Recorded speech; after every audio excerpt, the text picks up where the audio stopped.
Hello, and welcome to the Original Remake Podcast, a show where we take the role of Hollywood executives shamelessly exploiting your nostalgia for money. My name is Pat, and I'm joined by Amy. Hello. Andrea. Hello.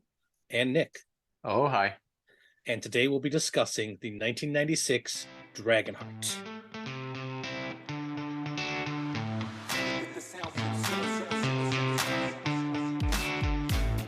So I had forgotten how good this movie is.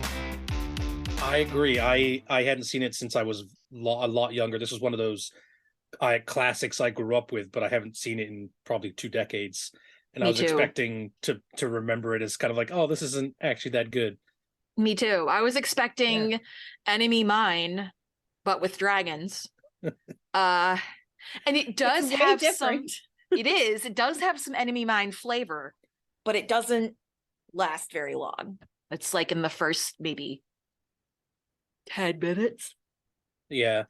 I also think it's in the first maybe 10 minutes. As much as I love Enemy Mine, I do think Dragonheart is a superior film. Way superior. Yeah. Absolutely. It is. I mean, it's down. It still suffers from bad CG. Yes. But at least it seems clear that Dennis Quaid has had some time to hone his craft a little more. Except his accent that he tried for one scene and then just dropped. So that was like one of the first things I noticed. I was like, why does everyone have an accent except Dennis Quaid? And then all of a sudden it comes and goes. Like, it's like me trying to do a British accent. Really bad.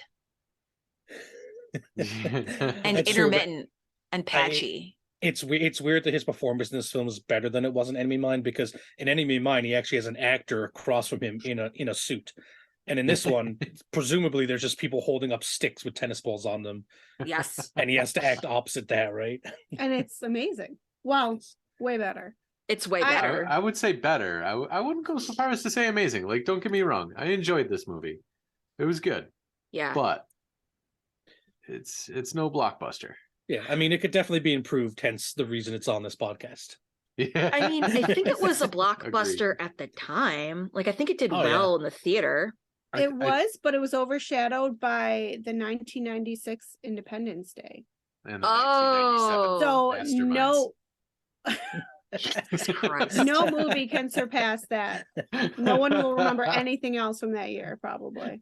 That's true. Independence Day was kind of like the blockbuster that and Jurassic Park from like the very, very young years of my life when I was Jurassic Park was before between 8 and 10. Jurassic Park was absolutely before this. Oh yeah, 100%. But I mean that like era of like the mid 90s. I think Jurassic Park was like 93 maybe. They had a lot of the same people that worked on Jurassic Park actually that worked on this movie. Fun story. The model, so Draco was done by Industrial Light and Magic, same people who did the work on Jurassic Park. And the test for Draco was just a stretched out version of the Tyrannosaurus Rex from Jurassic Park. And that apparently impressed Universal, so they went with that. And you can see it. You can see it, and it's bad. Once you said that, I couldn't unsee it. Yeah. Can I say though, again, I know that, 1996 is that era where, you look at Independence Day and it's got some pretty good effects for the time. I think Dragonheart and what you have to put into the dragon is so different from to fully animate with graphics. That creature is really tough back then, and so I feel like for the time it's perfectly fine. Like, it's bad, but I wouldn't expect it to be good. Does that make sense? Yeah, like Hackers. For the time, it was fantastic. Sure, let's say that. It grossed 115 million against a budget of 57 million. So it made its money back. It did well. But the wiki page does say that it is a cult classic. Yeah. I'd say that too. I don't think kids today are watching they're not film, right? Yeah, they're not saying, "Oh, let's watch Dragonheart." They're saying, "Oh, let's watch Star Wars or Independence Day or whatever." Whatever else has been remade. Yeah. I don't know what happened in my childhood, but I never watched this movie. And Wow, this is down okay. my alley. So I actually am happy that you picked this because it reminded me of movies I would have seen back in 1996. I wanted something that I knew was going to be good and also fun. She's sick of the bad movies, Pat. Yeah. Are you suggesting Moonfall is not a cult classic? Is that what I'm hearing? It was garbage. It was hot garbage. So this is from the director's why I was shocked. So I put this down as a note. The guy who directed this directed The Fast and the Furious, which I think is a great movie. I don't like any of the other ones, but the first one is really quite good. And then also Triple X, if you remember the crappy 2000s Vin Diesel action film, which I do remember because I purchased it on DVD when DVDs were super cool. I am almost ashamed to admit I too purchased it on DVD. The collector's edition director's cut, like Absolutely. quad DVD set. You know, when back they came, back when movies actually came out. Yeah. Yeah. Back when movies actually came out with like supplemental material and like a big market for DVDs was like, let's make sure we give them something extra because the movie's not enough. Those were the good old days when they had to make a film about the film in order to sell you the film. I miss those times. The director actually really annoyed the screenwriters because he made a lot of really bad choices that changed the film a lot, and I happen to agree with most of those complaints that the writers have, because before we go down the rabbit a lot of hole those on that, things a lot of those things like kind of summarize the film for folks that may not have seen it. So basically it's about a knight who mentors this prince. The prince is an asshole, and the knight tries to weed that out of him. But before he really gets a chance to, the kid becomes king, but immediately gets stabbed in the heart and is dying. So they take the kid to a dragon to be saved, and the dragon gives the kid half of his heart. The kid grows up, becomes an asshole, then the movie ensues. This is kind of like the knight's like he goes looking for all the dragons to murder them all to get revenge, and then comes across the dragon that gave the kid half his heart and ends up like becoming friends with the dragon. Kind of like a revenge story. Yeah, like a revenge story kind of turned on its head. Okay. See also Enemy Mine. I do love the fact that the dragons are blamed for the person being evil.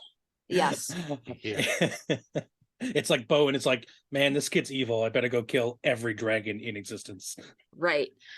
LOL. I mean, Bowen missed all of the bits that the kid was dropping, just to indicate like this kid's gonna grow up to be a piece of work, and he like missed it all, you know. Or, you know, the irony of like kid's evil, so I'm gonna become the most evil asshole to all things dragonkind. Right. He's really not a good person at all. Right. And the film does not address it at even when he befriends the last dragon, the first thing they do is like, what if we conned a bunch of other people? Yeah. And then which is the part of the film I like, but well, yeah, that's fun. But even in the end, he's like Draco tricks him into being a good guy. Well, so that's a fault in the story. Oh no. Yes. That's a director change? That is a director change. So in the last village, so they do the scam 3 times. And in the last village, it's like a village full of pigs. And the scam fails then. And the swamp's too shallow. So this is what so basically the screenwriter says that they use the scams to pick at Bowen's conscience and test his morality. And each village they go to is more poverty stricken than the last one. And it was supposed to come to a point and serve as Bowen's character arc in like the swamp village with the pigs, its people are supposed to be impoverished and starving, and Bowen feels he can no longer justify the scams as a way to be a thorn in Einan's side. And the screenwriter said that when the director added the pigs, they like kind of cut the knees out from that scene, because the villagers are saying that they're starving and impoverished but are surrounded by pigs. So what motivation does that give Bowen to be like, oh well, I can no longer keep doing this to Einan's villages because, you know, these people are starving and they can't afford the money. But like, also kind of undermines the lines where when Draco crashes into the swamp and can't sink under the water and like hide. Yeah. And they all go, food. Right. Food. It's like, you're surrounded by food, bro. Right. So it's the wiki article says that the screenwriter told the producer it would make everyone look stupid since the villagers were supposed to be starving. They're trying to eat Draco for an easy meal before turning on Bowen, Kara, and Gilbert. Yet the pigs surrounding the villagers would have sustained them. Yeah. Those are my lord's pigs. I can't eat those. I have to resort to cannibalism. Sorry. And then it says the pigs stayed in the film, and the elements that would serve Bowen's arc became pointless. Yep. Pretty much. So yeah, like I didn't realize that so many of the things that I thought needed to be changed were all things that the screenwriters were like, yeah, the director screwed us.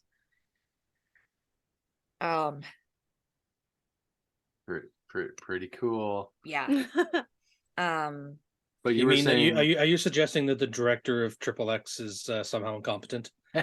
Absolutely. I refuse to believe that. Listen, a revolver with special ammunition is the best weapon in all fights ever. Correct. Goggles that can see through brick walls, fantastic. Triple X has got to be on our list of remakes, right? I haven't seen it. I haven't seen it either. Okay. Isn't Rammstein in that movie, the German band? They are in a live concert with Triple X at one point. Yes. Absolutely. I remember. Don't. We should probably remake that movie so that Andrew and Amy have to sit through it. Yeah, but do you want to make it better? Series 5 is on my list. I don't actually want to remake it. I just want to watch it again and make sure you all watch it with me. Isn't Vin Diesel terrible? He's actually not horrible in it. It's just not. Yeah, as like a generic action star, he's perfectly fine. Okay, don't type in XXX into Google and think you're going to get the movie. It's I don't know why. Lowercase x, capital X, lowercase x. Okay, I wrote triple X, like the word triple, and I got mistakes were made. Yes, mistakes were made. Did you type in triple X Vin Diesel? Because that's a coin flip on what you're going to get there. No. Include the word parody. See what happens. No. It's funny. Now that movie I'd remake. Typing in triple X gets like a genetic disorder. Cool. Anywho, we're a little off the beat path here. Like my life, we've been derailed by the Vin Diesel film Triple X. Amy, go ahead. Even with those changes, I still thought this movie very good watching it the first time. Oh, this was the first time you watched it? Yes. Yeah. Oh, that's right. You just said that. Okay.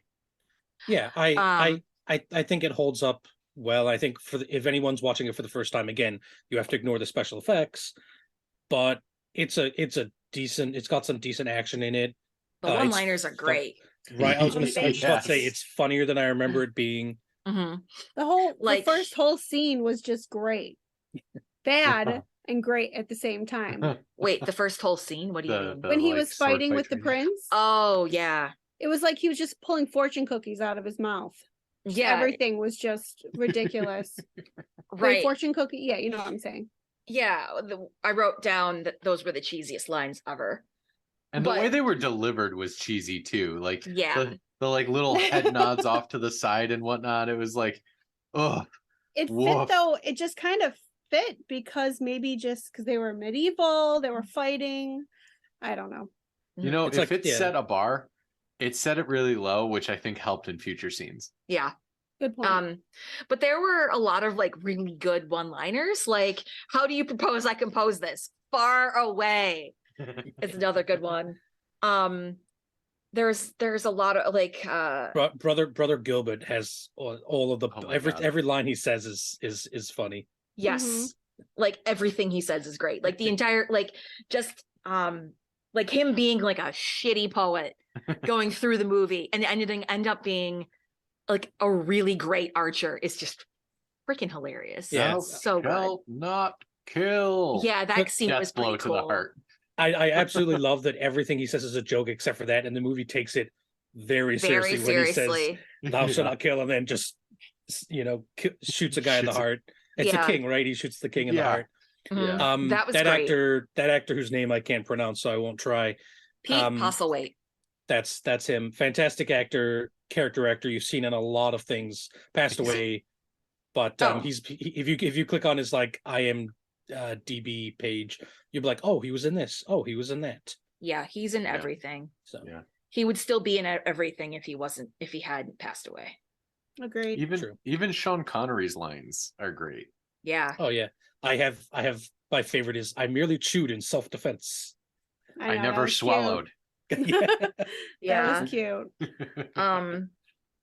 Let me think. Or when Einan's mother says that she wanted to correct a mistake she made when she saved a creature not worth saving. Ooh. Sick burn. Yeah, like that's incredible. That's a line that I need to get like written on my hand so that I can say that to someone I really hate someday. But you'd have to save them first. It's worth the investment.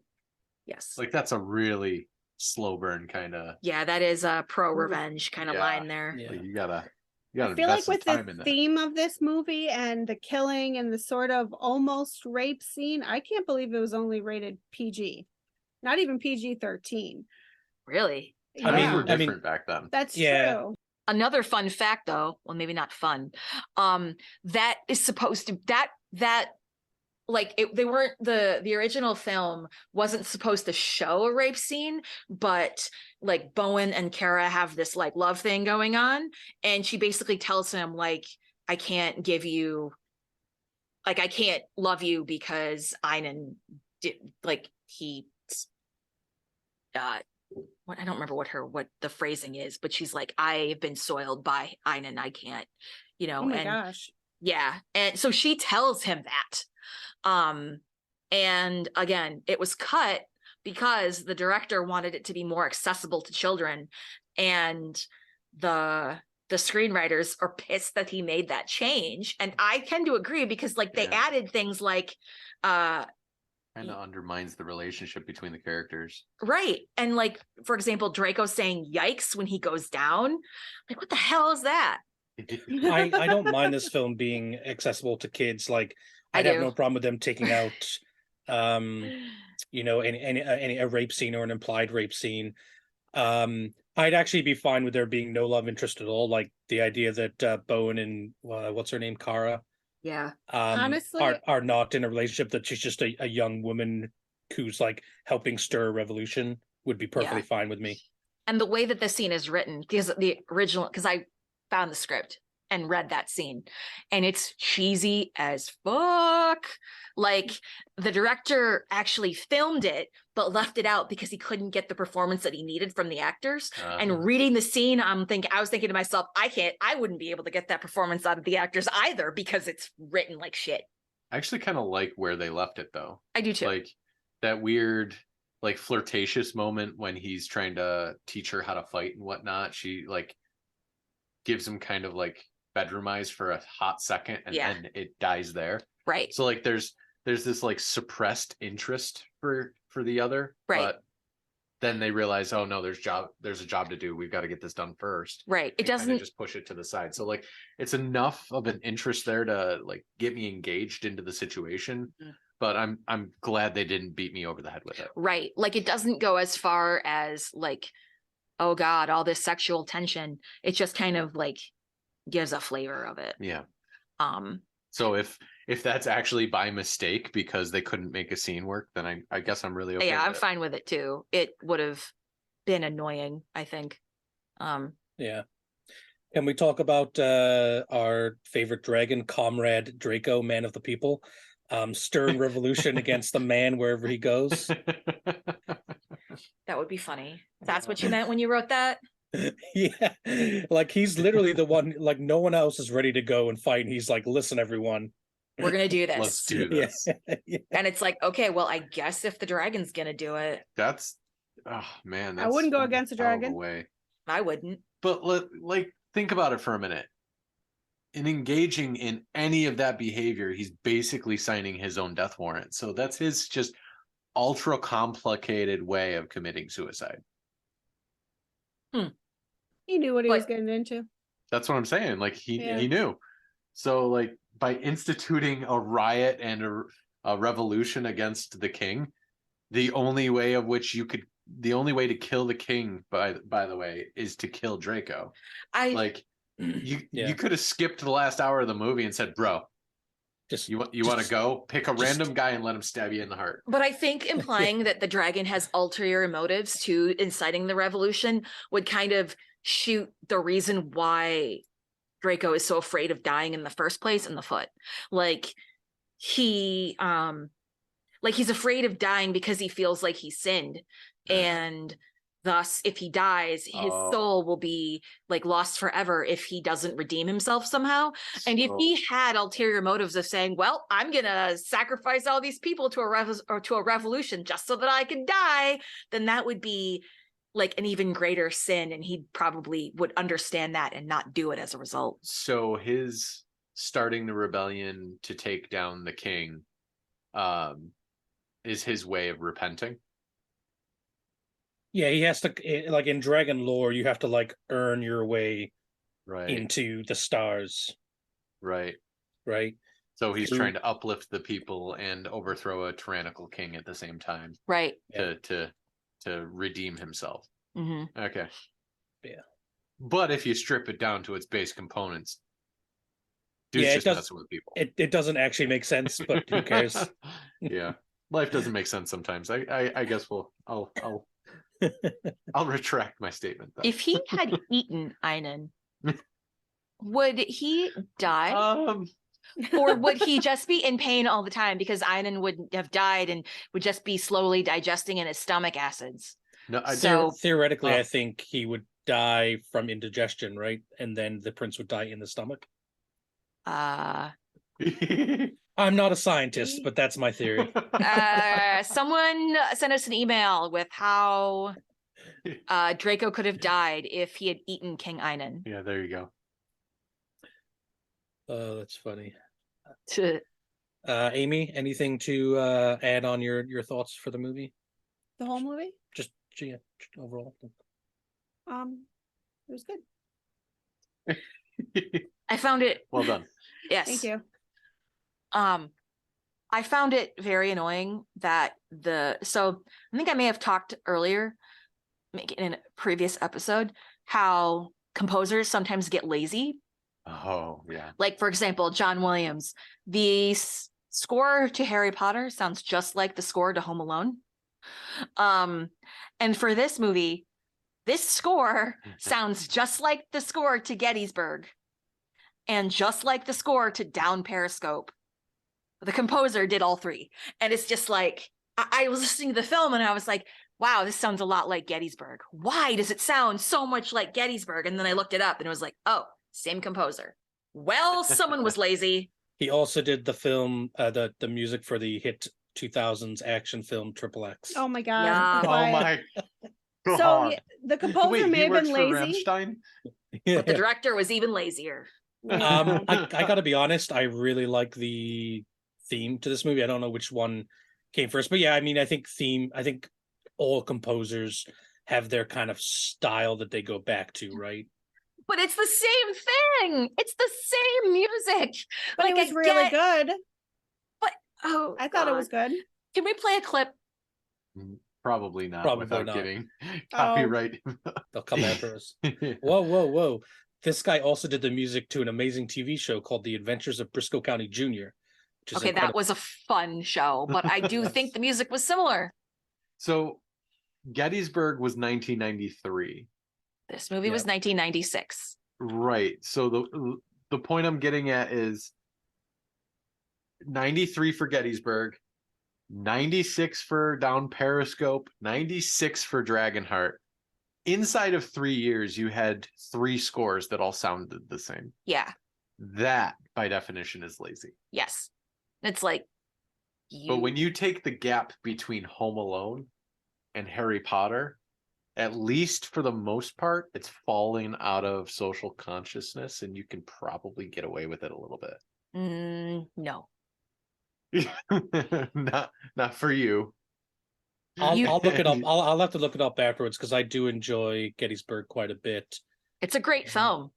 Yeah, It's I'll have really to good. look up how close they are. If they're like similar but different, here's the thing with music. This is like there's a lot going on with like musicians suing each other, and the reason is because there's only so many ways to do music. See, that's what so Nick many said. notes. That's exactly what Nick said. But I think that I don't know. It just sounds way too similar. We paused the movie and I played some of the soundtrack to Gettysburg, and I was like, that is exactly what we just listened to. But to throw a little bit word that just flew out of my head.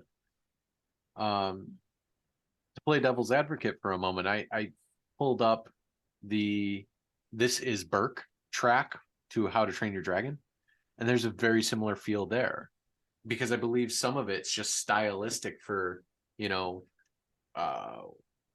Western European medieval times.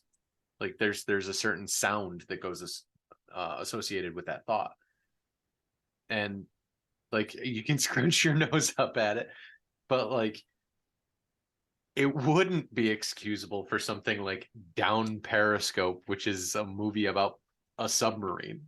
Yeah. Like if that were the argument, I'd be right there with you cheering on the sidelines. But if we're going to talk the difference between like this movie, Dragonheart, and say How to Train Your Dragon, for example, like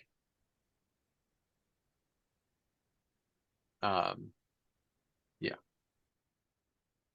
That's fair. Again, it's tough, right? Because there's this thing again with music and in all art, if you try and do something truly different, there's as much of a chance as of it just being absolutely awful as it is being successfully different. Yeah. So I'm fine with it. I'll have to go do some comparisons, but either way, regardless of whether it's copied or not, I think the soundtrack fits this film pretty well. Yeah, I agree. I don't know. I thought it was kind of cheesy. I feel like that the soundtrack was what did I write? I thought it was like kind of Disney-like and very, I don't know. It was I think it fits. I don't really like I mean, I think for the I way think this is a Disney. I think this is a Disney movie. Like if you told me this was a live action movie made by Disney in the 90s, I'd be like, yeah, I believe you. Yeah, I think it fits. It almost for what it reminds is. me of the Willow soundtrack. Oh God, this Which- this composer didn't do that, Fantasy. did he? No, but it gave the same feel. Gotcha. In that it's good. I liked it. Yeah. I know you guys didn't, but No, I did. I like it. I disagree. All right. Do we want to move on to changes we want to make? I mean, Pat has the first note here, so Oh, I'm sorry. Lead us off, Pat. although I disagree with that change though. But Save it for after he says it. fine. Okay, so for me, I think the king is generically evil, and I would like him to not be good at things. So for example, like he beats Bowen in a fight at the waterfall. I would rather that not That happen. annoyed me. I don't want him to be I wrote down I want him to be like a kind of modern day internet alpha male, which is to say a real bitch. Telephone tough guy. Yeah, like seriously, like I got scars on the inside and outside, you know what I mean? But like it's all style, no substance at all. nothing he says actually makes sense. He's kind of an egomaniac and very prideful. And I think the inner fear for that character is he doesn't feel good enough, therefore he has to project that he is good enough or superior or whatever the case may be. So that's kind of the first change I had down, which is the king character kind of being more of a less cackling and more of like, hey, this is a boy who never quite learned how to be a man. So I Okay. do agree that he needs a little bit more of an oomph, but he kind of does have that character arc already. So like when his father dies and after he gets the heart, he already before his father dies, he tells Bowen, I will be greater than my father. And then after he gets his heart, the first thing he does is he rebuilds the castle bigger than his father's. And so it's clear that he wants to be better than what his father was. And for that fight scene at the waterfall, Bowen had at least 2 opportunities to kill him first, to kill Einon first. Like he hits him in the back of the neck with the sword first before Einon is able to get that Only stab turn into your him. body to a corpse. Exactly. And Another one-liner that's just great. yeah. And in the notes that I found about the movie, the writers actually wanted, and I'm not just saying this, I swear to God, the writers wanted Einon to kind of be a diminutive guy who was quiet, because someone who knows he's invincible is gonna be quiet until at the end he's like shows his true self, like loses his mind when he realizes that if this dragon dies, he'll die. And like so let's see here. The notes for the writer says, he was just being a whiny brat. Where do you go from there? You can't get bigger and you can't get smaller because the movie is supposed to build. Like, oh, I disagree with that. well, no, I mean, the writer says the idea was for him to just be so quiet and you wouldn't know what he was going to do next. And I kind of agree. Like, if you started at 10, you don't have anywhere to go. Well, I think you could do both, right? So like you could do a small character that, I mean, he got bumped in the back and stabbed through the heart when he ran, face first into a log. Like, how much lower can you get there? I mean, for being kind of a kid with no wherewithal, whatever. I mean, to be fair, he was already doing some pretty shitty things. Like he literally ripped the crown off of his dying father's dead before the body was even cold. Yeah. And then he ran away with it. And like when a girl was trying to escape a burning building that his father lit on fire, she fell out of it and hit him. Yeah. And it's just like he was the epitomization of Murphy's Law in the first half hour of this movie. And you could exploit that, right? Like you have a 12-year gap, you come back and you can do a little bit of a over the shoulder kind of day in the life of exposition moment of King Einon and how he's had this chip on his shoulder for 12 years and why he's gotten better at everything that he is and everything that he's done and why he is now a formidable enemy. But don't they do that though? No, they really don't. They just make him a big bully. Yeah, so they have him stab out that guy's eyes like at least 5 years after he wronged him. Like, dude, did it take you 5? Like he puts him in he puts him in the camp for like 5 years. They run away. It's like, surely that's the dude who killed your dad when you just kill him right away. Like, it doesn't make any sense. Yeah, it's like they kept middling. They couldn't decide whether they wanted him to be a big bad or a diminutive character with a chip on his shoulder or somewhere in between, and they just kept playing with that throughout the story. And I'd rather you picked one and let us know what kind of character we're going to expect, because you gave us a cliche character in the end. Let us see that path coming. The thing is, it's about using your minor villains well as well. That's a bad sentence, but whatever. We have Brock, who's kind of like the tough guy side kick to the king, his bodyguard. Seems like a meathead. Yeah, you could have him fight Bone at the waterfall and probably be a match for him. You have the Dragon Slayers towards the end of the film, which my next note says make them more of a threat because I didn't feel like they were Absolutely. important enough. But you have them; they can be minor characters. You don't need the king to be, a great swordsman. Or he's not particularly great, but he's not terrible. I guess what I want, I think I said it in the kind of original statement, is I want someone who's an adult but who's still a boy, not a man who hasn't like learned, A lot of you growing know up to do kind of thing. yeah, like learn that you just can't have your way all the time, and learn to temper your expectations, and Sure. that type of thing. I do agree with the Dragon Slayer should have been more of a threat, but I also kind of saw them as a almost comedic outlet for Draco. Yeah. To give him, like, sure, he grabs a couple of spears that are thrown at him by Bowen during the whole cheating out the villages phase of the movie, but outside of that, we don't really see any dragon action. So I think that the reason that the Dragon Slayers are even there in the first place is to give Draco an action outlet. I mean, they're there because the mom ordered them. Well, sure. To attempt to kill the dragon. Sure, and I love the payoff on that line. That is just like you said, that is great. But I think it's kind of a fringe benefit. I think they wanted to punch it up for the trailer and attract the audience by having a dragon going around shooting fireballs at a castle. Like, that's what I feel like that was actually there for. Was that in the trailer? I don't know. I don't. How could it not? Yeah, probably. There's only like the dragon's only in this movie for like 25 minutes, so yeah. I feel like, I don't know. I feel like that not having them be as big of a deal as they are didn't really take away. Didn't add to it either, but I don't think it took away. Yeah. Right. No, that's kind of what I'm saying, is they were just kind of there. They were kind of like thrown in at the last moment.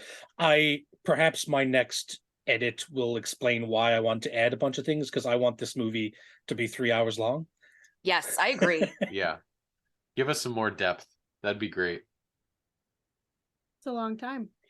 It is, but I love my long films. I'd love a 3-hour cut of Moonfall as well, but no such luck. God, no. I'm just kidding. I'm just kidding. I mean, I feel like that the way that the movie was supposed to have been directed with the original intention that the screenwriters had, like, that would have been a movie that I would have loved to watch.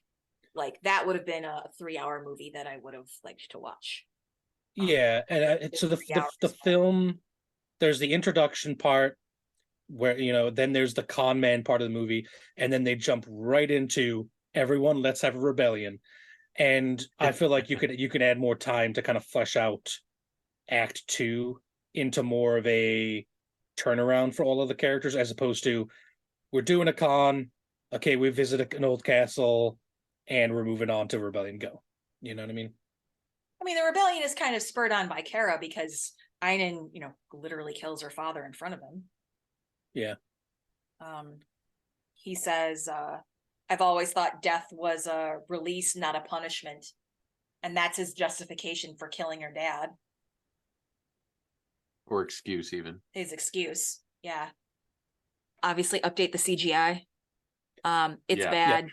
They tried to do Draco like they did the CGI for the dinosaurs in Jurassic Park, and I wish they'd just done like as much practical as they could, and then kind of filled it in with CGI.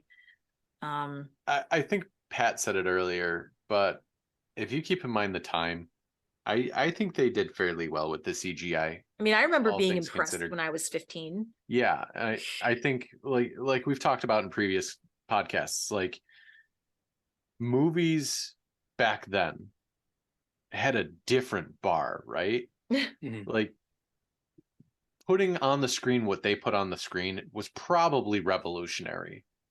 You probably didn't see flying dragons every day in movies or TV shows. No, because this was the first time they'd done that. Right, exactly. So it's literally a selling point of the film, right? Yeah, right. And and that's absolutely going to contribute to some of the draw, some of the cult following of the movie. Some people would have never gone to see this unless there was a flying dragon in it. Like, Yeah.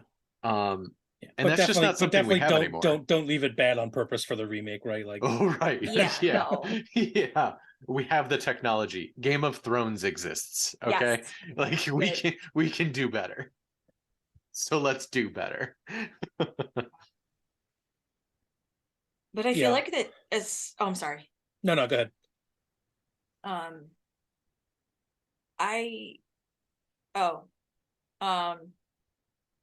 You have more changes. I've got a couple others, but you go. Okay. Yeah, so I guess when it comes to like, you know, that 3-hour cut, one of the things that I'd like to see a little extra on, and this is maybe the history nerd in me, is I want to see them, Bowen and Draco, actually travel to the Celtic otherworld, where, so this is referencing the part of the film where they go to Avalon, and he recites the code that the magic statue of Arthur gives him. I would prefer to see more of that. Arthurian legends are rooted in Celtic mythology, and the Celts have their roots all over Eastern and Western Europe.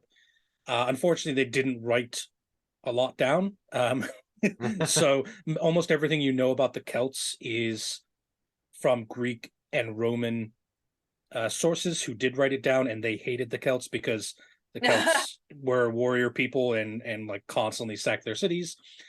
But so there's always like that kind of Roman twist on it. And then from, you know, a lot of when you say Celtic, a lot of people think Irish, which is correct, but a small part of that history. But the reason of that is, you know, you get kind of Christianity coming in, and then their records, Christian monks writing down kind of the word of mouth stories and the Irish Celtic legends. And same thing, the Arthurian legends are just the Welsh version of a lot of Celtic myths. So like in a lot of the Arthurian stories, they will travel to the other world to meet kind of these gods or demigods of kind of like Celtic mythology. So I would love to see like they go into the castle and they have to go to like this other world, and maybe even like give Bowen Excalibur as like, once he's kind of made that, and make that a longer part of the film where he has to reckon with what a knight actually is and whether he's lived up to that, and kind of reform himself. If you haven't seen the film The Green Knight, that's a great example of a like stylized Arthurian tale. Highly recommended if you like my kind of history rant here. Go check out that movie. It's not perfect. It's a little full of itself, but it's a good film. And really, I just kind of want there to be a little bit extra between I go and kill all the dragons and now I'm a con man, to hey, I'm gonna lead a rebellion and do the right thing all the time. That's what a knight is, right? Like there's a little bit of character disconnect there that I want to kind of be added into the film. Does that make sense? Yes. I have a comment and a question. Yes. The question is, so does that mean you want Draco to take them to Avalon, or take them to the Celtic otherworld instead of Avalon? No, you can. So again, not to get too into the weeds with the myths and stuff, but basically to get to the other world, there's like different ways to get there. Oftentimes it's through water or lakes, and the other way is through like mounds or hills. So like Avalon could just be like a castle on a hill or whatever. Oh, okay. That's fine. And then you can like, you know, maybe you go into the depths of the castle and there's like a lake, an underground lake or something. Like, you know what I mean? Okay. I like that idea. But I feel like that if you were to find Excalibur, that would be a completely different movie. And that would kind of overshadow the rest of the story. You could also play with that idea. Like, you could have Bowen walk in and see a sword sticking out of a stone and Draco like over his shoulder. and he goes over to pick it up, and it actually comes out, and he knows the Arthurian legends, and he's like, "Oh my God, is this?" And Draco's like, "No, of course not. That would be funny. But it is this, and it is powerful for these reasons, or it was one of the Knights of the Round Table, or something like that, so that you could kind of lean into that a little bit and still keep some of the comedy aspect. Yeah. No, we stick swords and stones all the time. Where else would you put them? Yeah. Yeah, like lean into it a little bit. Yeah. I'd be okay with that. Yeah, but like maybe this is just me being again and kind of a, if you could see to the left of my desk, there's a bunch of books on Celtic myths and such. Books. Very, very interesting stuff. Like Again, that tree carcass? yep, with real paper and everything. Gross. I made sure they burned extra carbon into the atmosphere when they made my books. No book no recycled paper in this house. But no, it's it's something I'm really interested in and really love to read about. And I feel like, again, because the legends of King Arthur are so closely tied to the Celtic mythology from a history aspect, not necessarily from a pop culture aspect, but there you could do something there that's Green Knight-esque, where you kind of, there's something, if you haven't seen the film, there's something very surreal about the world that these characters inhabit. It's hard to describe. I'd just go see it. It's great. Okay. Okay. We'll add it to the list.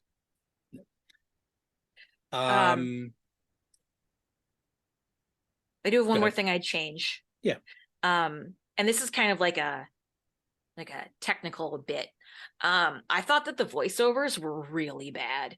Like there was one scene where Kara's talking and then you don't see her face and her voice completely changes. Yeah, like her tone, her volume, her inflection, like she turns her head, you can't see her mouth, but her voice changes. And it's just like, that was something that was added after the fact, wasn't it?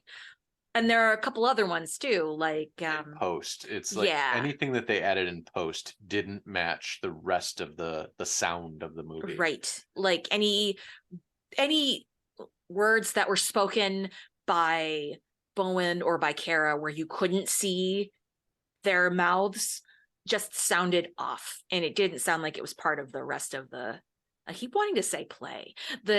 Sound like the rest of the film. Yeah, but the flip side of that is Sean Connery's lines are delivered excellently. Yeah, I think. Yeah, I'm sure it came down to the budget and special effects limitations of the actual dragon itself, right? Yeah, it did. Yeah, but I did like Sean Connery's portrayal of it and how he voiced everything. I agree. Amy, anything to add changes wise? For changes, they were all little bits here and there, but I think it had to do with the time and the year it was made, the budget. It's stuff that if we remade it now, they wouldn't be there. Gotcha. Okay, that's fair. All right. We'll have a budget of $3 billion. Exactly. Yeah. That's Avatar money. Marvel money. Avatar.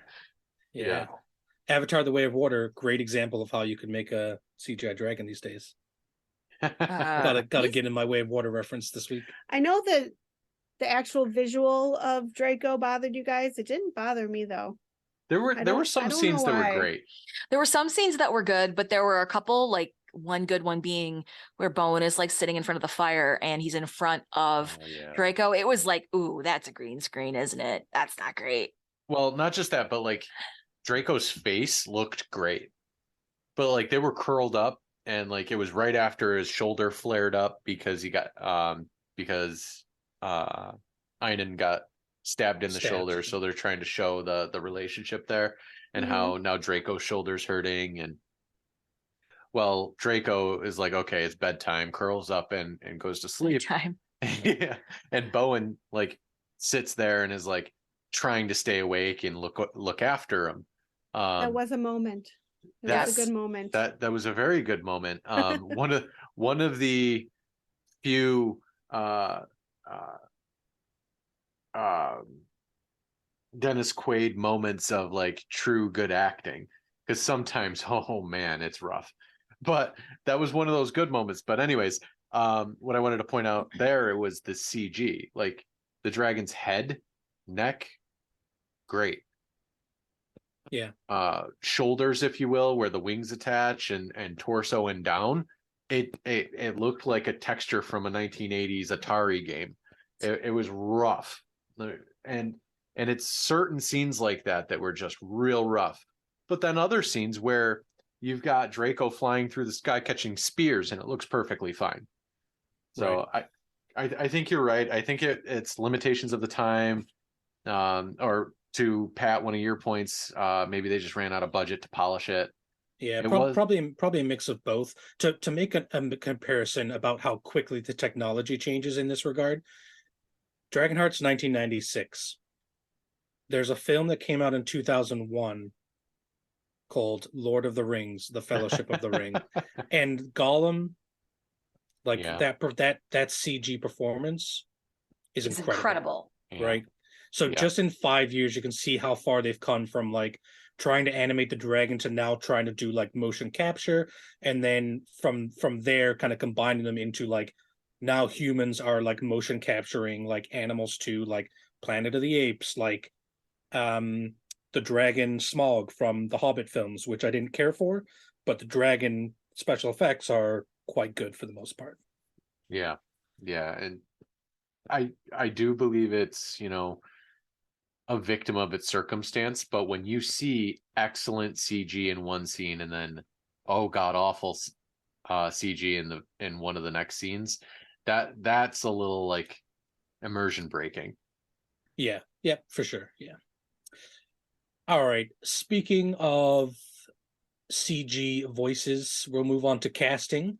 And I'd like to cast Draco first, aka the person who's going to be voicing him. If you have an actor who's going to do like motion capture, that's fine as well. I didn't do that. I just assumed that we'd have someone play the voice. That's where I went with it too. Me too. Okay, perfect. All right, Amy, why don't you lead us off on casting? Who did you pick for Draco? I picked for the voice of Draco the dragon, the best voice in the world, Morgan Freeman. Oh, Ooh. right. And right. You have my attention. I just think he demands attention. Every movie he's in, he's great, and you know him just like when you heard Sean Connery's voice, you knew who he was. So yeah. I think it's a good pick. 00 Draco. What? Sean Connery was 007. Oh, right. I was gonna be like, well, how does it have anything to do with Morgan Freeman? Yeah, that's why in my head I was like, I'm very I had to confused. think about that too. I think that's a good pick. No, I agree. I think as a voice, I think that would work. Either that or the voice who did Mufasa. James Earl Jones. I kept wanting to say that, but he was too old. How do you make James Earl Jones? Yeah, and he's also the voice of Vader. Yeah, Darth Vader. Yeah. Is he really? Didn't know that. Oh wow. I still stay with Morgan Freeman. What about your pick? That's a good pick. Yeah, for me, I went with someone who I admire greatly for his work in Star Wars, but that's not why I'm picking him. This is Mark Hamill, who plays Luke Skywalker. He does a lot of voice acting. Doesn't he voice the Joker in the Batman animated series? Yep. He's voiced the Joker in a lot of things. I believe in video games as well. But he's done a lot of voice acting outside of just Batman as well. So he's known for his voices, and I think he could give a great performance as the dragon. He can kind of give that gentle giant feel to the dragon, if that makes sense. I don't know. I don't think I've ever really considered Mark Hamill as that kind of voice. I mean, I think of the Joker, so my thought process isn't really attuned to that, but yeah, he does tend to play a lot of villains, but I think he could pull off a kind of a more, like I said, like a gentle giant role easy enough, I guess. Not bad. It's no Morgan Freeman. So few are. So I picked Liam Neeson. You gotta have that Liam Neeson. Yes. And I thought of that before reading more into the movie and realizing that Liam Neeson was the screenwriter's original pick to play Bowen. Oh, really? Yes. But Liam Neeson, and I just remember this now because I've been playing Fallout like it's my job. He's got a particular set of skills. He has a particular set of skills, but he did voiceover work in Fallout, and I'm just like thinking over it now, and I'm like, wow, yeah, that's a good pick. Like Liam Neeson would do a great job, I think, as voicing Draco. Like he does sound dad, right?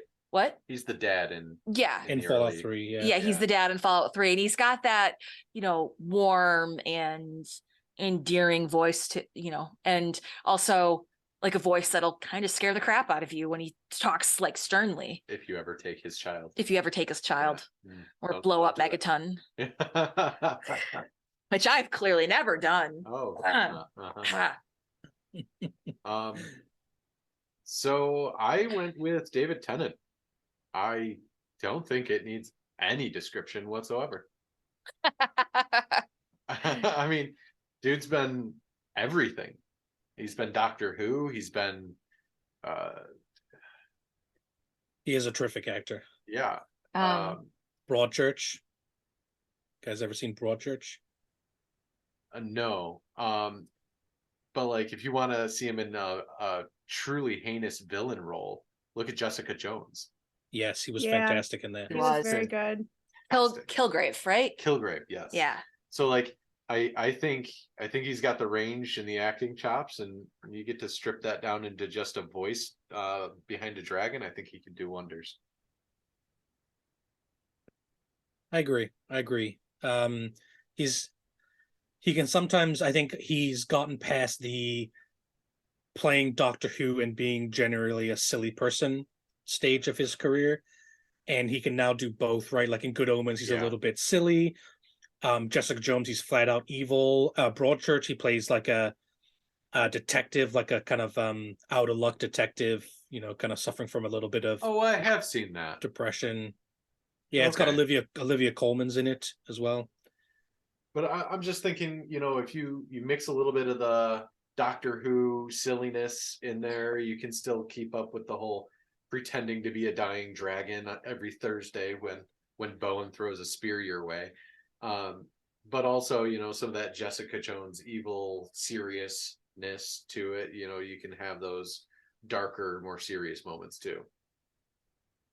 That's fair. Normally I'd make fun of one of you here, but I feel like all of our picks have been pretty good.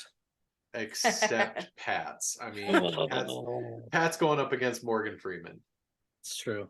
Why would you make fun of us? I'm sorry. Nah, just normally I'd pick one of you to make fun of. Obviously, it's just my thing. Just to disagree. Normally one of you's picked someone so bad that I'm like, I have to make fun of you, and now be a dick. And the only one that's done that this time is Pat, apparently. Yeah. I stand by Mark Hamill. I stand by him. All right. Let's move on to Bowen, who is our main human character, the knight. Let's keep the same order. Amy, who'd you pick? My pick for Bowen is the heroic Chris Hemsworth. Oh. Wow. Okay. That would make this movie very fun. Interesting. Yeah. I guess it was, I don't know why I picked him. He just kind of looked like he'd be a good knight. I mean, he is a generic action star. He is. Yeah.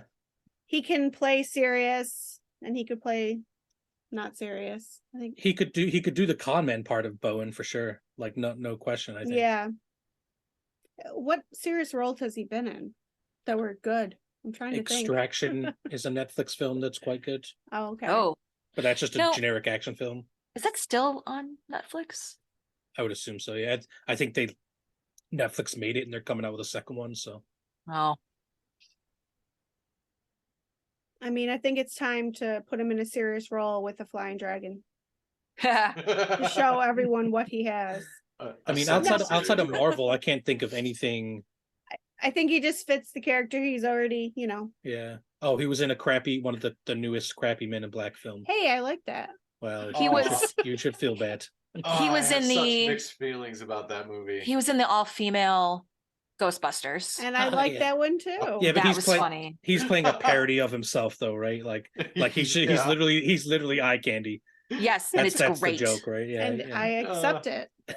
I also accept it. So that's my pick. All Chris right, Hemsworth. fair enough. That's You agree? no, I like it. It's a good He pick. likes it. I went with one of my favorite current actors, and that's Oscar Isaac, who obviously, the film's got a lot of good one-liners. He can deliver one-liners, but I think he's just a terrific actor in that he can kind of play both parts of what we need for Bowen. So he'll be able to play the kind of like cocky, like I'm conning people for money, hunting down dragons guy, and he can play the more like I'm a knight, I have a code of honor. He can kind of play both parts pretty well. So that's who I picked. And also, not to jump ahead too much, but the King, I picked someone specifically based on the casting of Oscar Isaac as well. But we'll get to that later. So you're saying Interesting. he's a knight? Would you say he's a moon knight? Good God. Damn it, it's good. It's a good dad joke, so I'll allow it. I couldn't I'll see resist. myself out. I couldn't resist. Actually, that's a good Moon Knight is a great example of how good of an actor he is, because he often has to play three different people in multiple scenes, and like wake up as a confused idiot, and then like 10 seconds later, at least on screen, be playing a total badass, right? So like the fact that he can do both so easily, it's incredible. And the fact that you actually see each one of those personas as separate characters. Correct. Yes. Because there's so many times you'll see an actor act across multiple movies, across multiple TV series, and they're just the same person. Right. And the voice, like even the voices, right? Like Right. he nails Different it. accents, different tempos, different. Yeah, I think that's a good pick. Thank you. All right, Andrea, who do you got? I like your pick. Go for it. I picked Idris Elba. I love him. I do love him as well. I think he would. I think he'd bring a little bit more gravitas to Bowen. But I think he could also carry some of the humor. I don't know. I just think he'd rock at it. I don't know. I don't really see him as a humorous kind of. What, actor. Bowen or Idris Elba? Oh, you saying? Okay, I see what you're saying. Yeah, like Bowen needs to have a little bit of a comedic bone to him.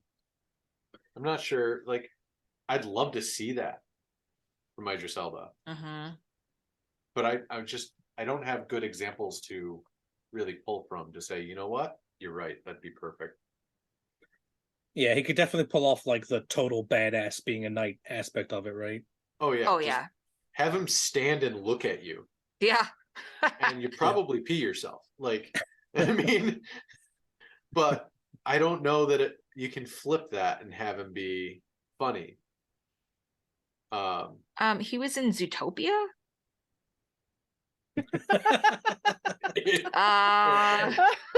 If you say so. Is that your argument? Yes, you have to be you have to be real desperate to be like, oh my god, quick, pick one. Zootopia. I wonder who Pat's gonna make fun of this round. Oh, maybe. Wait. He loves Idris Elba, so he was also in Sonic as Knuckles. So another end, Wait, he was the villain. He was the villain. He plays Knuckles in the Sonic the Hedgehog movie. Yeah. Jesus Christ. Yeah. Well, okay. Let's move on from Andrea turning medieval England into some sort of woke Disney film. Ridiculous. Wow. I'm just kidding. Nick, go ahead. Canceled. Canceled. We didn't even get off the ground and we're already canceled. Yeah. Oh, Jesus. So apparently we're just gonna stick with the Marvel universe here for all of our picks. And I went for Tom Hiddleston. Loki. Give me some of that Loki flair in the Bowen role. I think he's too I don't want to say slimy. No, He's no, no. too- From like the Loki series, not from the movies. Like think of him from the Loki series, where Okay. he's still Loki, but he's low key. That's really fucking bad. Well, Pat and I just watched over the weekend King Kong or Kong Skull Island, and he was the hero in that, and there was no sleazy about him. He Yeah, was 100% hero. I was just Oh. thinking that that he's great in that, and also there's a TV show from a couple years ago called The Night Manager, in which he plays like an espionage agent. Oh. And I think he's really good in that as well. I would pick him more as like a James Bond type with those kind of things, but I think I could see him. I think I could see him being a knight. He would probably have to bulk up a little bit. They have CGI for that. And look at Dennis Quaid, okay? Well, I He mean, wore a toga. the man's got biceps. What do you want from me? He's got biceps and a toga. Like, you're good. That's fair. All right, that's fair. I'll give it to you. I like the actor Tom Hiddleston, so I think that is. I think he could. Yeah, I think he could definitely do it. Yeah. I agree. All right. Man, I joked earlier, but like I think those are all good picks again. So great job, everyone. So let's move on then to Kara, who's kind of our last main protagonist here. She is the person who oopsies murders a prince and a king. Whoops. Whoopsie. Who put that sharp stick there? And she's kind of the leader of the rebellion, the female lead, for lack of a better word. Amy? I dropped the ball. Not because I didn't try, because I feel like deep down I didn't care who was placed in there. Maybe if I could change anything in this movie, give that character more depth, because Yes. it was supposed to be there. Everything was there. I just deep down didn't care. It didn't seem part of the story. She I could can be actually there or agree with not. that. Why even have her? But I was going over more. all the list of picks for you guys, and honestly, I looked at every single one of those actresses and I thought of them. That's my answer. All right, Amy has Oh. officially failed, and we can all make fun of her for the rest of Let's the cast. continue. That's All great. right. No, I kind of agree though. Like, I wish that character had more depth. And it should have been. Like, she should have had more depth. She had the storyline back there. Maybe I just wasn't in it. maybe it's one of the scenes that were cut because the I director don't couldn't know. make it work. Maybe Possibly. it's the actor not doing a good job. Maybe. It could have Because, been like, that too. All of the things were there in the film. Yeah. Like she kills, she's the one that is the reason for the entire film. Like she's the one that falls out of the house because it's burning and hits Einan. Yeah. Like the reason why she started or tried to start the rebellion is because Einan killed her dad. Because she instigated. Like all of the bones are there for Yeah. it. Maybe she just like, I mean, I personally didn't really like her performance, the actor's performance. I thought it was kind of flat and boring, and that's probably what you're picking up, Amy. I mean, Yeah. I Like- mean, she's most known from that actress from being in Starship Troopers, and her acting isn't the reason she's remembered.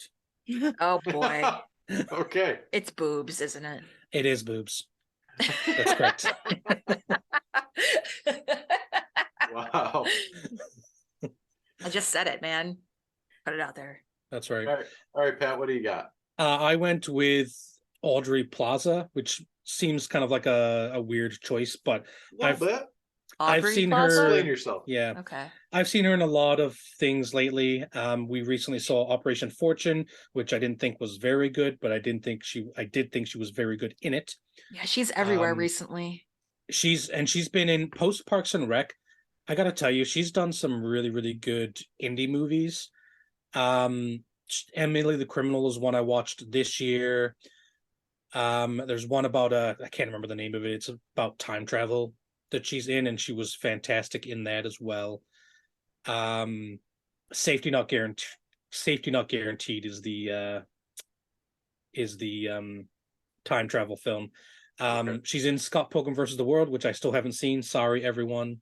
Why? I'll get on it at some point. I don't Will think you you? should. I don't think you Will should, you? because there's going to be way too much hype. He's going to hate it going in. I might not watch it to just keep annoying you every time we cast someone from the film. I can just say I still haven't seen it. That's gonna be my next pick, guys. But yeah, I think she's go. a better actress than people give her credit for, based on she's got kind of this reputation of like, and she kind of leans into it if you look at like her appearances on like, like talk shows and stuff, like, oh, I'm just sassy and mean and hate you, I'm gonna step on your face or whatever. I guess but they she's got her into trouble once. Because of her like persona. She actually had a stroke. What? Really? Yeah, I was watching one of the late shows popped up in my YouTube, and apparently she actually had a stroke and like face drooped, couldn't talk, the whole 9 yards, Holy and shit. her friends all thought she was just doing a bit. When she was 20. Yeah, yeah. I wonder And- why a famous actress would have a stroke in her 20s. Are you suggesting she's on cocaine? I don't know. Okay. She is in Cocaine Bear. Is she really? Is she really? I thought she was. I don't think so. Okay, let's prove me wrong. It doesn't say Cocaine Bear here. Okay, I do not see Cocaine Bear. I swear I thought she was in it. Oh dear. Joke attempt failed. Editor I love the Pat, actress. I thought she was. Yeah, but she's in a movie called Black Bear. Oh, maybe that's what I. We've seen her in Legion as well, that X-Men show. I think for this actress in this movie, it's a good pick because this is not a comical character. She's a badass. She defends her father, her village. I mean, also, like, I think nowadays it's normalized. I say normalized in a good way, for like women to be funnier in films, whereas in a lot of older films from like I know this is in the 90s, from the 90s back, the idea that like you have the funny men and then the female plays like the romance lead, essentially, right? Like that's a typical casting choice from I don't want to say old-timey movies, but this movie is legitimately getting on to being 20 years old, so 30 years old, right? 30 yeah, years old. Crazy. This So 2016 would have been 20, right? yeah, Gross. yeah, that is gross now that I think about it. But yeah, I think she could do a good job, and like if you wanted to make her character a little funnier, have a little sass, because she does have a little bit of sass in the film, I think she'd be okay. I love her as an actor, I really do, but I don't know how I feel about her being in the role for Kara. I think if the character had a little bit more depth and you could lead it into Aubrey Plaza's style, that maybe you could make that work, but I just don't think it comes naturally. That's fair. I thought it might be a little bit of Stretch. yeah, maybe a little bit of a stretch. Okay. Well, nice try. Wrong. All right, Andrea, your pick. I don't know who this person is, so you'll have to tell me about her. Okay, so I picked Mickey Sumner, and I've seen her recently in Snowpiercer, like the TV show. Oh yeah, she's really good in it. Like there are times where she's, I mean, the role is serious, but there are funny moments from time to time. They played Brakeman Till. Yes, right? Brakeman Till. Wait, she's Sting's daughter? Yes. Nice. But I was looking through like what, actresses that were English, and I was just like, oh my God, I've seen this particular actor recently. She's really good. And I think that, I mean, she gives her character on Snowpiercer like a lot of depth. Like she like at first you kind of think, oh well, she's just this police officer, but it's like, oh no, she actually cares, and she has all of these different facets to her personality. So I think she'd do well at it. You should really see Snowpiercer. It's great. We're on season 2, episode. Oh, okay. 7, yeah. So then you do know who I'm talking about. Yes. Yeah, we had watched season 1 before, and then you had brought up Snowpiercer on the randomizer episode, which if you're listening to this, you'd have already heard that. And then we didn't have a show that was going on outside of just The Mandalorian, which is like half an hour. So we picked up Snowpiercer again. We're getting through season 2 pretty quick here Yeah. and enjoying it. Nice. Yeah, so that's where my pick is from. Fair. think Yeah, it's a good pick. and her role in season 2 is fantastic. Not to spoil anything, but we just got to the part with her, I'll say without spoiling, her and the pastor, which is like kind of like one of the top of her arc for, I'm assuming, season 2. Great in that. Yeah. You've got some fun. Yeah, coming. you got some fun coming. You have some fun coming. Anyways. One thing, a side note about Snowpiercer, I had no idea Mike O'Malley was that good. Right? Like From Mike O'Malley Guts of to our Snowpiercer, childhood is something Global Guts. And like, yeah, you're right. Like something happened between that period of time, and oh man, I'm here for it. Yeah. He's also a freaking playwright. Anyways. Sorry, thus concludes my rant. Pick. I like your pick. I think she'd do well in that role. But clearly, the best pick. Get out of here. Actually, my first pick for this, I was doing my thing. I was looking up actors and actresses of a specific age range, and I'm trying to find ones that I think would fit. And yeah. Guess who popped into the top of my list once again? Nick's favorite redhead. Saoirse Ronan. Oh yeah. Oh, Saoirse? Sure. Yeah. I would much rather her than your actual pick. But I didn't want to do the same pick every week. Every time we have a cast. So Well, I she's said a good no. actress. She is. She's great. But I don't want to like feel like I'm playing favorites here. So I kind of did the whole, you're in the middle of your test and you put down the answer and you're like, it can't be option C again. So I went back through and I said Emma Stone for this pick. Because she's been in everything from like Zombieland to La La Land, and apparently movies that end in land. All of the lands in between. So like, I know she's got the range for it. The character doesn't really demand range, but we've talked about that in the changes. Like we would want to bolster that role a little bit. I think she'd be a good pick. Mm, I'm like back and forth on this. I think she's too bubbly. I don't know.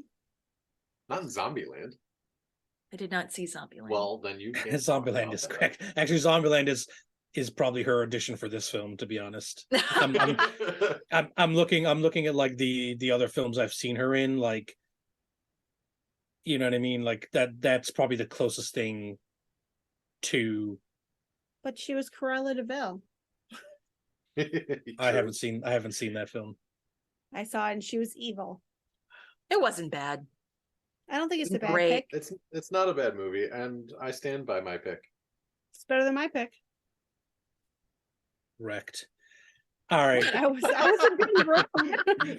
Self-burn. So let's move on then to the last casting choice. The king. Is it Enon? Is that how you pronounce Einon? Get a better name, bro. Am I right? So King Einon. Amy, who did you pick? All right. So let's put some story behind this. I thought we were supposed to pick both Prince Einon and King Einon. So I did my first pick for the King Einon. I picked Bill Skarsgård because I feel like he can play an evil dude. This is not the first time you've picked him. I know. But then going to the younger version, the whole family is just actors on every single decade. So I picked one of his younger brothers, who I've never seen any of his movies, but I know he's an actor. He's in a bunch of Swedish television shows, I believe. Walter Skarsgård. And he's in the right age range and he looks just like him. That's one thing I actually super appreciate in this movie. The younger Prince looks very similar to the actor David Thewlis. How do you say his name? I'm sorry. Thewlis. Yeah. David fact, Thewlis.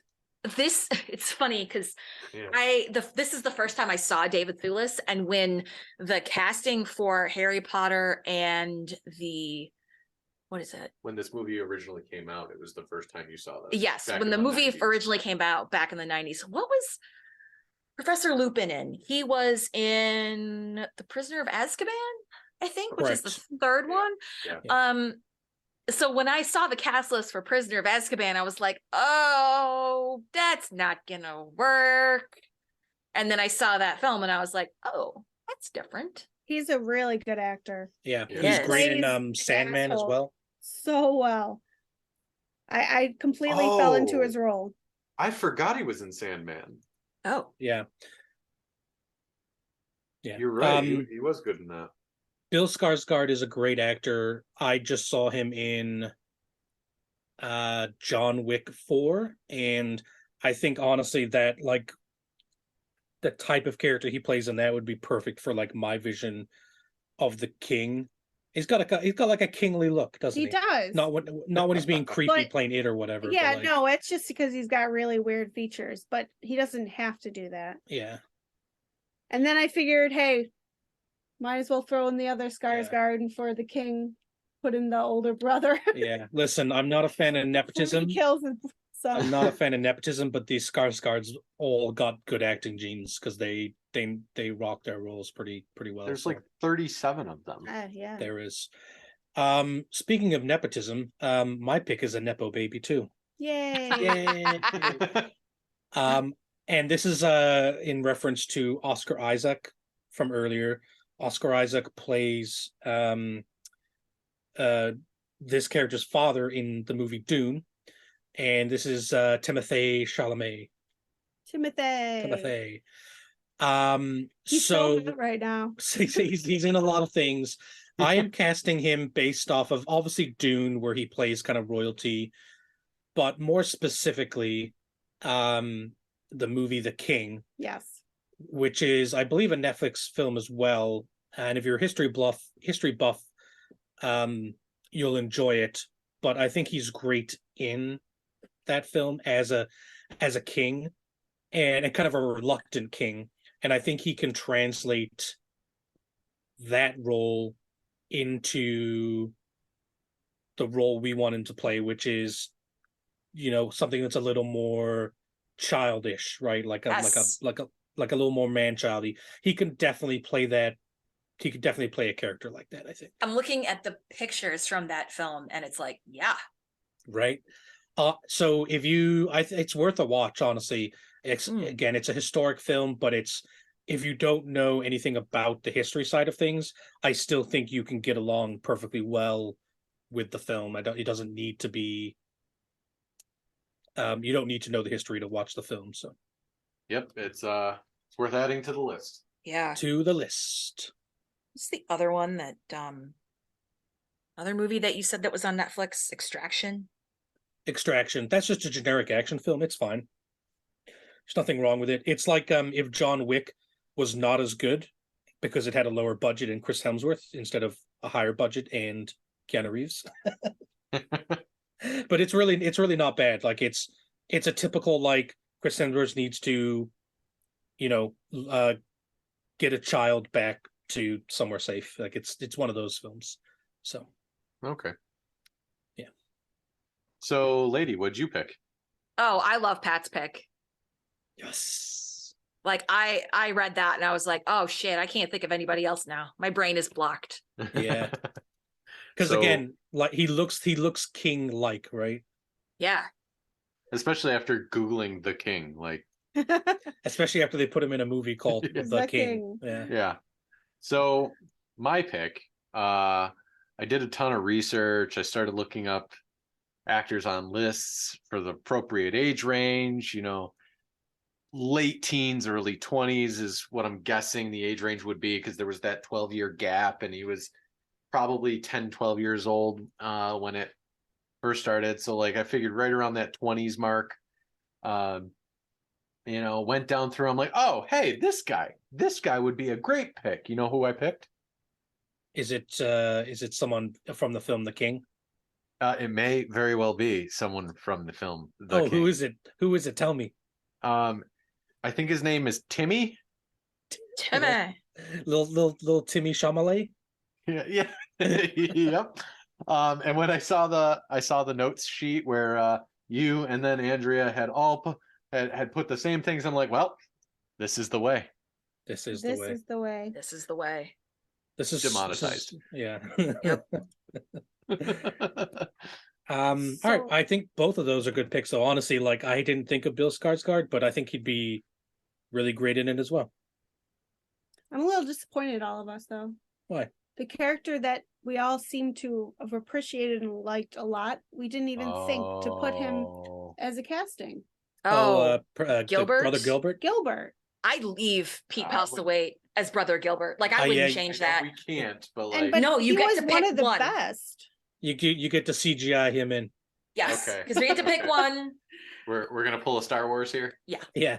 But he had We're such a gonna Princess little Leia him role, in. and he was Yeah. He was Almost- so good. he was so good. Yeah. We're gonna I Luke can relate Skywalker. to being a shitty poet. There we go. Yeah. Yeah. Luke Skywalker's been in so much stuff now that they should have just recast him, but it's too late. Yeah. Yeah. Okay. Fair. All right. So we're done with casting. Let's move on to the final part, which is the final verdict. Are we going to remake the film? Andrea, this is your pick, so we'll have you go last. Amy, why don't you kick us off here? Well, honestly, yes, the CGI it's a little off. It needs to be updated. I liked the movie though. I don't know if it really needs to be remade. It's one of those. Maybe if It's it a was tough made one. into like the 3-hour version that you're talking about, Pat, where there was some depth and they explained everything, but I think I thought it was a good enough movie to leave as is. Okay, fair enough. Nick, what about you? Yeah, so I've been going back and forth in my head on this one. I think the way the movie is today, while I would love to see some of these actors swapped out, to see some of these roles fleshed out, I'm not sure that there's a big enough difference between what's on screen today, outside of some CGI updating, that would warrant fixing it or remaking it. Right up until you think about that 3-hour epic and really fleshing out those characters. When we got to that part of the notes and we started talking about that made me think about it again. Like I think that's my answer, right? Like if we're not going to make considerable changes to the point at which we're turning this into a 3-hour movie, then really deep diving on a couple of the characters that didn't get enough exposition, if we're going to do that, great, then yes, let's remake it. But if we're not, and we're going to update the CGI and swap some characters, then no, it's not worth a remake. That's fair, and I think we're all going to be the same, but I'm kind of either or. I could go either way as well. Like you said, the CGI obviously is worth updating. I probably am going to lean on the side of yes, I would remake it, because again, being kind of someone who's a history buff on the Celtic mythology, and I want to see more of that in the film. And so yeah, I want it to be longer. Like, I'm all in on, like, I don't care how long I have to sit in a movie theater. Like, if it's three, John Wick 4 was almost 3 hours. The Way of Water, Avatar was like 3.5. Yeah, give me a 4-hour movie with intermission. I'm here for it. Like, yeah, I have let's no make it a problem. thing. I really have no problem with that. Like, I'd much rather that than shorter films that waste potential, and don't fill in everything we could use on the characters. So yeah. I mean, I don't understand why they just don't go back to doing intermissions in long films, because in most theaters, seats are like, you pick your seats now. Yeah. that's So true. like you could just, go back to the same seat you had. I'm guessing money. Mm. Yes, yeah. I think I've mentioned this before, but when I was a young child living in England, the local theater, which is now a bingo hall, used to have. Unfortunate. Yeah. Well, they built a big one, and like a bigger one to replace it. But they used to have intermissions where a guy would roll in a cart, like not in the movie. Like the movie wouldn't have an intermission. The theater would just stop the movie, and then a guy in a cart would roll in and sell like people ice cream. You'd walk down to the front and like buy a snack from him. And I always thought movies should do that. Like just That's such a roll in cute a cart, idea. especially during kids' movies. All right, kids, it's been 45 minutes. Everyone go take a pee break. Everyone go buy some ice cream from us so we can make more money. Exactly. Yep. Easy. And I'd be there for it, especially if we're talking, long format films. Like this story is conducive to a long format film. I would even say that you could develop the story into like a 1 to 2 season miniseries. I was about to say that like a season long miniseries would be fantastic. Yeah. Nah, I think I'd want to see it as a long movie. No, I'm saying like at that point, if you're doing 42-minute episodes, what's the difference between a 4-hour movie and a single season miniseries? Think of the Battlestar Galactica miniseries before they got a full season order. They did that miniseries to kick it off. Yeah. That was incredible. And that's only like, I think that's like 4 or 5 hours long. Yeah.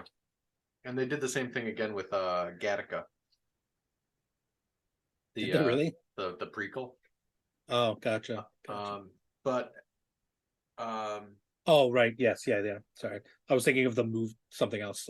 Oh, the actual movie of the same name. Yeah. I was like, wait, they made a prequel to that movie? No. But yeah, so I would be all about intermission at roughly the 2-hour mark. Get up, do your business, get some snacks, go back to it. But I think it really does come down to how efficiently those seats are making money. Because if you've got a movie that's only 2 hours, you get to essentially sell that seat twice for the same amount of time as a 4-hour movie. Yeah, that's true. All right, Andrea, down to you. What do you think? Would you remake it or no? I'm kind of struggling with that because I'd love to see a 3-hour cut of this movie done the way that the original screenwriters wanted. Ooh. But at the same time, things like the CGI and the role of Kara, like those are things that I would update. I'm not sure if I'd update Dennis Quaid because it just seems to fit him. And even though it's not like he's not bad in the film. So I think that if we were going to do a 3-hour cut and have a better director and the original screenwriters, then yes, I'd like to see it remade. All right. So on the whole, I think we're all pretty much on the same page. We want more from this. Yeah, I want more. Yeah. I mean, there was a lot of really great stuff that I liked. Like, I liked some of the, I like the themes. I like some of the visual stuff. Like, for example, Einan wears white and he's evil. Bowman is good and wears black. Some other things like, I really like how the first castle really looks like a Mott and Bailey, and the villagers look poor as dirt, like they might be from that time. And I don't know. I like it. I would recast it if we were going to make it longer. If we were going to get more, I would like to see it redone. Fair. If you want to see more of Dragonheart, there's actually 4 additional films in the series. They all look terrible. There's the newest one is made in 2020 and looks like it's got the same bad CGI as the original. Oh, no. It's also called Dragonheart Vengeance, which doesn't bode well for the theme of the series. Nope. Oh no. If the remake allows the series to be null and void, then I am fine with that.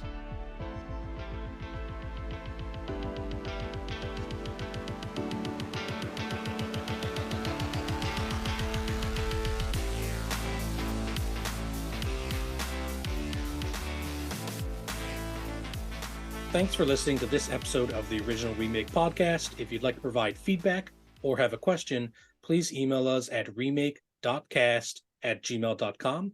We'll be back with another episode in 2 weeks.